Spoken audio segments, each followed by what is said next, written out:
Dear students, welcome to PCI education hub. आज हम class 12 का फिजिक्स का सिलेबस डिस्कस कर रहे हैं, जिसमें भी फिजिक्स की दो बुकें हैं, पार्ट 1 और पार्ट 2, जिसमें आज हम पार्ट 1 का सिलेबस डिस्कस कर रहे हैं। चलो देखते हैं क्या क्या है पार्ट 1 में। तो बेसिकली जो पार्ट 1 एनसीईआरटी बुक है, वो पूरा का पूरा जो टिका हुआ है, यानी कि जिसका बेस है, वो है इलेक्ट्रिक चार्ज। तो इलेक्ट्रिक चार्ज की बात करेंगे अपन, इलेक्ट्रिक चार्ज पे टिका हुआ। अब बोलोगे कि इलेक्ट्रिक चार्ज पे कैसे टिका हुआ है, तो देखते हैं अपन। इलेक्ट्रिक चार्ज की बात करें तो ये इलेक्ट्रिक चार्ज जिसको क्यू से डिनोट करते हैं, ये दो कंडीशन में हो सकता है। या तो रेस्ट में, यानी कि चार्ज जब क्या हो, रेस्ट में हो, यानी कि चार्ज ये है क्यू और ये आराम फरमा रहा है, रेस्ट में है, तो उसके सराउंडिंग ये एक फील्ड डेवलप करता है। इसके सराउंडिंग एक फील्ड डेवलप करता है जिसका नाम है इलेक्ट्रिक फील्ड। तो बच्चों यहाँ पे जब चार्ज रेस्ट में रहेगा, यानी कि आराम करेगा, तो एक फील्ड डेवलप करेगा जिसका नाम है इलेक्ट्रिक फील्ड। जबकि यही चीज जैसे इस पूरे के अंदर बात करें सिलेबस की, तो अपने को रेस्ट में रहते हुए दो चैप्टर डिस्कस करने हैं और उस फिजिक्स की जिस ब्रांच के अंदर ये डिस्कस करने हैं, जिसको बोलते हैं अपन इलेक्ट्रोस्टैटिक्स। इलेक्ट्रोस्टैटिक्स में अपने को चार्ज को रेस्ट में रखते हुए दो चैप्टर डिस्कस करने हैं इलेक्ट्रिक फील्ड से रिलेटेड। अब बात करते हैं जब चार्ज क्या आएगा, मूविंग कंडीशन में। अब इसी चार्ज को अपन ने चलाना स्टार्ट कर दिया, मूविंग कंडीशन में डाल दिया, यानी कि कुछ ना कुछ क्यू जो है वो वी वेलोसिटी से ये मूव कर रहा है। अब यहाँ पे वेलोसिटी जीरो नहीं है, तो उस कंडीशन में बच्चों ये दो चीजें डेवलप करेगा। क्या करेगा, एक तो इलेक्ट्रिक करंट डेवलप करेगा, जब ये मूव करेगा तो उसमें एक इलेक्ट्रिक करंट डेवलप होगी, और इसी इलेक्ट्रिक करंट से इसमें एक इफेक्ट आएगा जिसको बोलते हैं magnetic effect, magnetic effect of electric current, जिसको अपन डायरेक्ट बोल सकते हैं मैग्नेटिक फील्ड। क्या बोल सकते हैं, मैग्नेटिक फील्ड। तो बच्चों यहाँ पे सबसे इंपॉर्टेंट बात यह है कि चार्ज जब रेस्ट में था, चार्ज जब रेस्ट में था, तो उसके सराउंडिंग क्या डेवलप हुआ था, ईएफ। ईएफ मतलब इलेक्ट्रिक फील्ड, जब ये रेस्ट में था। लेकिन ये जैसे ही चार्ज मूव करने लग गया, ये चार्ज वी वेलोसिटी से मूव करने लग गया, अब इसके पास ना कुछ वेलोसिटी है, तो उस कंडीशन में इसके पास electric field plus magnetic field दोनों ही है। बहुत इंपॉर्टेंट बात है कि सबसे पहले इसके जब रेस्ट में था तब क्या था, इसके पास ओनली इलेक्ट्रिक फील्ड था, लेकिन जैसे ही वो मूव करने लग गया तो उसके पास इलेक्ट्रिक फील्ड के साथ साथ मैग्नेटिक फील्ड भी है। तो बेसिकली एनसीईआरटी पार्ट 1 में जो बुक फर्स्ट है, उस पूरे बुक के अंदर अपने को दो ही चीजें डिस्कस करनी है। पूरे बुक की बात कर रहा हूं, electric field as well as magnetic field. यानी कि अपने को इलेक्ट्रिक फील्ड और मैग्नेटिक फील्ड को बहुत अच्छे से अपन ने समझ लिया, तो मुझे नहीं लगता कि कोई प्रॉब्लम आएगी। सिलेबस ये इसी पे पूरा टिका हुआ है। तो अपन बात करते हैं। देखो, फर्स्ट दो चैप्टर जो टिके हुए हैं रेस्ट पे, चार्ज रेस्ट है, आराम कर रहा है, तो उसको बोल दिया इलेक्ट्रोस्टैटिक्स, जिसमें मैं one by one chapter wise अभी आगे बता रहा हूं। लेकिन दो चैप्टर इससे रिलेटेड है। उसके बाद जैसे चार्ज को मूव करना स्टार्ट करेंगे, तो यहाँ इलेक्ट्रिक करंट प्रोड्यूस होगी और उसी करंट से उसमें एक नया इफेक्ट आएगा जिसको अपन बोलेंगे मैग्नेटिक इफेक्ट, यानी कि मैग्नेटिक फील्ड प्रोड्यूस हो जाएगी। यानी कि ओवरऑल बात करूं तो ये दो और दो चार चैप्टर जो इलेक्ट्रिक फील्ड और मैग्नेटिक फील्ड पर बेस्ड है, उसके बाद जो सिलेबस है वो पूरा का पूरा इलेक्ट्रिक फील्ड और मैग्नेटिक फील्ड के कॉम्बिनेशंस या उससे रिलेटेड ही है। तो सब कुछ सिलेबस किस पे टिका हुआ है, इलेक्ट्रिक फील्ड और मैग्नेटिक फील्ड पे। यानी अपने को एनसीईआरटी पार्ट 1 में ये दो चीजें बहुत अच्छे से पढ़नी है, electric field and magnetic field. चलो अपन देखते हैं इसके अंदर सिलेबस की बात करें तो सिलेबस में सबसे पहला जो चैप्टर है electric charge and electric field. और चूंकि पूरा टिका हुआ इस चार्ज पे है, तो अपने को इलेक्ट्रिक चार्ज तो बहुत अच्छे से पढ़ना ही पड़ेगा।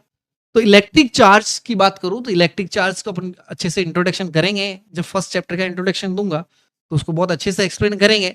लेकिन यहाँ इलेक्ट्रिक चार्ज से क्या डेवलप हो रहा है, इलेक्ट्रिक फील्ड। यानी कि इलेक्ट्रिक चार्ज और इलेक्ट्रिक फील्ड ये किसके पार्ट हो गए, ये फर्स्ट और सेकंड चैप्टर इलेक्ट्रोस्टैटिक्स के, इलेक्ट्रो इलेक्ट्रोस्टैटिक्स के। किस चैप्टर के पार्ट हो गए ये? इलेक्ट्रोस्टैटिक्स के, यानी कि इलेक्ट्रोस्टैटिक्स बोल सकता हूं, जिसमें चार्ज क्या है? रेस्ट पे है, यानी कि क्यू क्या है? वो रेस्ट पे है। तो चार्ज जब रेस्ट पे होगा तो ये दो चैप्टर अपने को डिस्कस करने हैं, electric charge and electric field, और उसी से रिलेटेड है इलेक्ट्रिक पोटेंशियल एंड कैपेसिटेंस। तो दो चैप्टर हैं, ये दोनों के दोनों चैप्टरों के अंदर अपने को चार्ज को एक ही जगह रखना है, रेस्ट में रखना है, और रेस्ट में रखते हुए अपने को स्टडी करनी है। यानी कि जब रेस्ट में रहेगा तो चार्ज के सराउंडिंग क्या फिजिक्स रहेगी, उसी को अपने को यहाँ फर्स्ट और सेकंड चैप्टर में पढ़ना है। जबकि थर्ड चैप्टर ये है कि चार्ज जैसे मूव करेगा, जैसे चार्ज मूव करेगा, तो थर्ड चैप्टर में चार्ज जैसे मूव करेगा तो यहाँ पे क्या प्रोड्यूस होगा? Electric current. तो बच्चों इलेक्ट्रिक करंट जो प्रोड्यूस होगा वो चार्ज जैसे मूव करेगा तो उसमें इलेक्ट्रिक करंट प्रोड्यूस होगा, और उसी से इलेक्ट्रिक करंट प्रोड्यूस होने से एक डेवलप होगा एक प्रॉपर्टी जिसको बोलते हैं अपन magnetic effect of electric current. यानी कि अब यहाँ पे फोर्थ चैप्टर से अपने को मैग्नेटिक फील्ड को इंट्रोड्यूस किया है, यानी कि करंट जब फ्लो करेगी, यानी कि चार्ज जब मूव करेगा तो उसमें एक प्रॉपर्टी जनरेट हो जाएगी जिसका नाम है मैग्नेटिक फील्ड। तो मैग्नेटिक फील्ड अपने को यहां से पढ़ना है।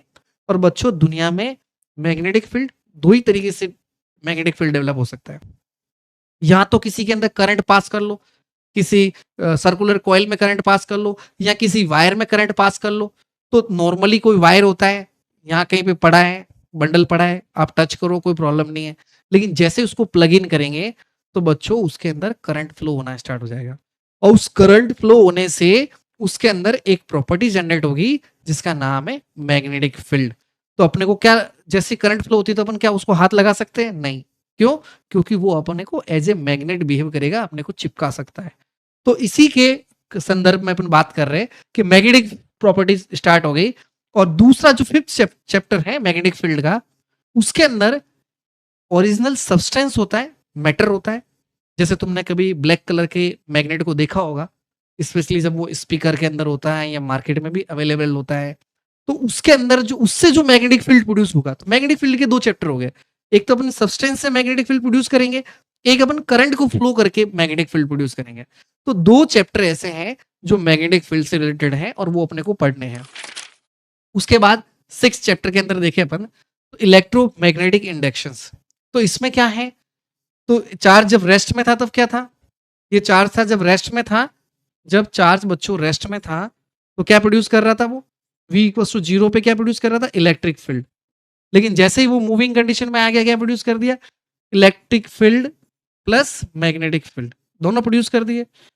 तो यहां पे समझने वाली बात यह है कि क्या इलेक्ट्रिक फील्ड से मैग्नेटिक फील्ड प्रोड्यूस हो रहा है? बिल्कुल हो रहा है। जब वो रेस्ट में था, जब वो चलने लग गया तो रेस्ट से जब मूविंग कंडीशन में आ गया तो उसमें इलेक्ट्रिक फील्ड से मैग्नेटिक फील्ड प्रोड्यूस हो गया। अपने दिमाग में ये क्वेश्चन आता है, क्या रिवर्स भी होता है? क्या मैग्नेट से भी इलेक्ट्रिक करंट प्रोड्यूस हो सकती है? ये क्वेश्चन का आंसर इस चैप्टर में मिलेगा, इलेक्ट्रोमैग्नेटिक इंडक्शन। 100% बच्चों मैग्नेट भी इलेक्ट्रिक करंट प्रोड्यूस करता है। इस चैप्टर में अपन को पढ़ना है, इसीलिए इस चैप्टर का नाम है इलेक्ट्रोमैग्नेटिक इंडक्शंस। यानी कि इलेक्ट्रिक फील्ड जो मैग्नेटिक फील्ड प्रोड्यूस करेगा, मैग्नेट भी इलेक्ट्रिक फील्ड प्रोड्यूस कर सकता है। उसके बाद अपन बात करेंगे करंट की। तो बच्चों करंट की बात करें तो करंट ऑलरेडी अपन ने यहाँ पे थर्ड चैप्टर जो है वो करंट का था। वो करंट में अपन ने यहाँ पे करंट भी दो तरह का होता है, एक तो डीसी होता है, एक एसी होता है। एसी और डीसी में क्या डिफरेंस है? जैसे करंट की बात करूं तो करंट बच्चों दो तरह का होता है, एक तो डायरेक्ट करंट, एक होता है ऑल्टरनेटिंग करंट। तो डायरेक्ट करंट और ऑल्टरनेटिंग करंट में क्या डिफरेंस है? डायरेक्ट करंट जो है जिसमें टाइम के साथ करंट क्या होता है, वोल्टेज क्या रहती है? कांस्टेंट रहती है। ये वोल्टेज है यहाँ पे कांस्टेंट रहती है। जैसे अपने फोन की बैटरी, तो उसमें क्या है, हमेशा करंट जो है यानी कि एक फिक्स अमाउंट का जो वोल्टेज है वो उसको प्रोवाइड होता है, कांस्टेंट रहता है टाइम के साथ। लेकिन ऑल्टरनेटिंग करंट के अंदर, जैसे अपने घर के अंदर बात करूं तो अपने घर के अंदर बहुत सारे अप्लायंस हैं, तो ये टाइम के साथ वोल्टेज क्या करती है? वेरी करती है। तो अपने घरों में आने वाली जो करंट होती है बच्चों, वो होती है एसी, जिसको बोलते हैं ऑल्टरनेटिंग करंट। तो ऑल्टरनेटिंग करंट की बात करूं तो ऑल्टरनेटिंग करंट बेसिकली टाइम के साथ साथ वेरी करती है, चेंज होता रहता है उसमें वोल्टेज। जबकि डीसी के अंदर ऐसा नहीं होता, डीसी में टाइम के साथ ये कांस्टेंट रहता है। उसके बाद अपन बात करें तो यानी कि अपने को एसी और डीसी फर्स्ट बुक में ही पढ़ना है, एसी भी पढ़ना है और डीसी भी पढ़ना है, दोनों को अच्छे से एक्सप्लेन करना है, अच्छे से अपने को समझना है। अब बात करते हैं नेक्स्ट, अपन बात करें इसके अंदर लास्ट चैप्टर है इलेक्ट्रोमैग्नेटिक वेव्स। तो बच्चों जो इलेक्ट्रिक फील्ड और मैग्नेटिक फील्ड जो बहुत अच्छे से समझ लेगा, उसमें इलेक्ट्रिक फील्ड और मैग्नेटिक फील्ड दोनों की प्रॉपर्टी से एक नई वेव्स डेवलप होती है जिसका नाम है इलेक्ट्रोमैग्नेटिक वेव्स। इसमें क्या होगा, दोनों की प्रॉपर्टी होगी, इलेक्ट्रिक फील्ड भी होगा और मैग्नेटिक फील्ड भी होगा। तो उसमें क्या होगा, जब वेलोसिटी की बात करूं कि जिस वेलोसिटी से ये चल रहा है, बोलो मूविंग कंडीशन में तो होना ही चाहिए इलेक्ट्रोमैग्नेटिक वेव्स के लिए, क्योंकि इलेक्ट्रिक फील्ड भी चाहिए और मैग्नेटिक फील्ड भी चाहिए। तो मूविंग कंडीशन में भी अगर ये एक्सीलरेटेड मूव कर दूं, मैं एक्सीलरेटर का मतलब होता है उसकी वेलोसिटी में चेंज करता रहता हूं, यानी कि उसकी वेलोसिटी बढ़ाऊं मैं। कोई चार्ज है, उसको पहले 20 से चलाया, फिर 40 से चलाया, फिर 60 से चलाया, यानी कि वो मूव कर रहा है और एक्सीलरेटेड है। तो एक्सीलरेटेड जब भी अपन चार्ज को करेंगे, एक्सीलरेट करेंगे, तो उसमें एक वेव्स डेवलप होती है जिसका नाम है इलेक्ट्रोमैग्नेटिक वेव्स। तो इस तरीके से ये पूरे एनसीईआरटी पार्ट 1 का सिलेबस है। बेसिकली बच्चों पूरे पूरे बुक के अंदर आपको दो ही चीजें समझनी है, electric field as well as magnetic field. जिसको इलेक्ट्रिक फील्ड और मैग्नेटिक फील्ड जिसका रूट बेस क्लियर है, मुझे नहीं लगता एनसीईआरटी पार्ट 1 में उसको कोई भी प्रॉब्लम आएगी। Thank you.